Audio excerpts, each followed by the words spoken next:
उस पद को जानने वाले के अंतःकरण का स्पर्श वैसे ही पुण्य और पाप के साथ नहीं होता जैसे आकाश का संबंध भासता हुआ भी धुएं के साथ नहीं होता।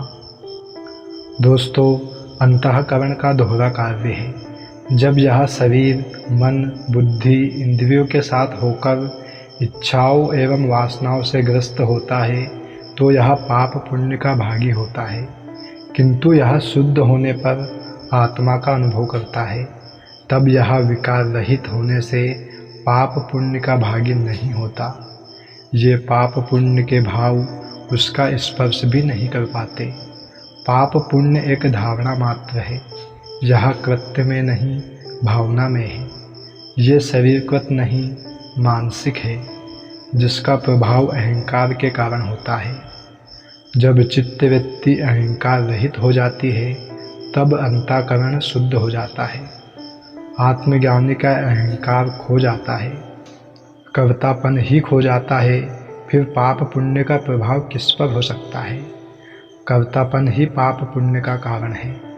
इसलिए जनक कहते हैं कि उस आत्मपद को जानने वाले के अंतःकरण का स्पर्श अब ये पाप पुण्य नहीं कर सकते। जैसे आकाश का धुएं के साथ कोई संबंध नहीं होता, आकाश धुएं से अस्पर्शित ही रहता है, यद्यपि दिखाई ऐसा देता है कि इस धुएं से सारा आकाश गंदा हो गया है। ऐसे ही लोग चाहे यह समझे कि ज्ञानी भी संसारी जैसे ही कार्य कर रहा है, अतः वह ज्ञानी नहीं है, भोगी ही है, पाखंड कर रहा है, दुनिया को धोखा देने के लिए ज्ञानी बन बैठा है। उसने कपड़े छोड़े नहीं, महल छोड़े नहीं, सभी राग रंग वैसा ही है, सब खाता पीता है, अतः यह ज्ञानी हो ही नहीं सकता। ज्ञानी कैसा होता है, इसकी परिभाषा भी जब अज्ञानी करने लगते हैं तो अपनी मूढ़ता उस पर थोप देते हैं। दोस्तों, यदि किसी बंदर को परमात्मा की आकृति बनाने को कहा जाए तो वह उसकी आकृति बंदर जैसी ही बनाएगा, वह मनुष्य जैसी क्यों बनाएगा? जनक को ज्ञान प्राप्त हुआ, इसलिए वे इसकी सही व्याख्या दे पा रहे हैं। इस कारण को भी अष्टावक्र जैसा ज्ञानी गुरु ही समझ सकता है। अज्ञानी इसे समझ ही नहीं पाएगा कि जो घटा है वह वास्तविक है अथवा भ्रांति ही है। जो अपने को आत्मा से भिन्न मानकर मन एवं अहंकार वश जो कर्म करता है, वही कर्म उसे पाप पुण्य का फल देते हैं, तथा उन्हीं कर्मों के फल का भोक्ता भी वही मन और अहंकार होता है। किंतु जो इनसे पार चैतन्य आत्मा में स्थिर हो गया, जिसने इस संपूर्ण जगत को आत्मा की तरह जान लिया है, तो फिर ना कर्म करने वाला बचता है, ना उसका फल भोगने वाला, क्योंकि आत्मा ना करता है ना भोगता, तथा जो मन और अहंकार करता भोगता था वह जा चुका, अब उसका अस्तित्व ही नहीं है, इसलिए पाप पुण्य होता ही नहीं। जनक यही बात कह रहे हैं कि जिस महात्मा ने इस संपूर्ण जगत को आत्मा की तरह जान लिया, उस ज्ञानी को अपनी इच्छा के अनुसार व्यवहार करने से कौन रोक सकता है?